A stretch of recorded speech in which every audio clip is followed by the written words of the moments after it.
வீர வாழ்ற அழகா எடுத்து குடுறா. போருக்கு புறப்பட்டு போருக்கு வாழ் தேடுவதுதான் இஸ்லாத்துக்கு தேவையை தவிர பிள்ளைக்கு மாப்பிள்ளை தேடுவானா? சாலிகான பிள்ளை பாருங்க. என் பிள்ளைக்கு நான் மாப்பிள்ளை தேடி உங்க ஊருக்கு வர்றேன்னுட்டா அப்ப சாலிகானவர் அஜர்த் மாதிரி சாலா சாதுவான ஆளை பார்க்கலாம். இப்ப எனக்கு தேவை போருக்கு வாழ் கொஞ்சம் பொறிக்கு போய் மாதிரி ஆளுதான் வேணும். 4 பக்கம் பூந்து கட்டுறானா ரெடியா இருக்கவன் எனக்கு வேணும். நான் ஏட்டா போருக்கு வாழ் தேடுறவன் போய் கொஞ்சம் சபராலியா பேசுங்க பாவா, சாந்தமா பேசுனா என் பிள்ளைக்கு மாப்பிள்ளை தேடி வரும்போது வேணா அந்த பையன் நாங்களாம் நல்லவங்க பாபா, எங்க ஊரு ரொம்ப அமைதியான ஊரு, அப்ப எனக்கு அந்த ஊர் வேண்டாம்.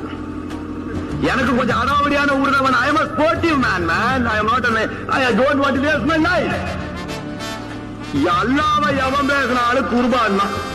ஜனாதிபதியா இருந்தாலும் சரி, உயர் நீதிபதியா இருந்தாலும் சரி, எங்க அத்தாவா இருந்தாலும் சரி, நான் பெத்த புள்ளையா இருந்தாலும் சரி, எனக்கு புள்ள விட்டு கிடையாது. என்ன அத்தா அம்மாவும் கிடையாது. எங்க யாரு பேசுனீங்கனாலும் எனக்கு தெரியும் இது பெயிலபிளா நான் பெயிலபிளான்னு. அதை பத்தி கவலை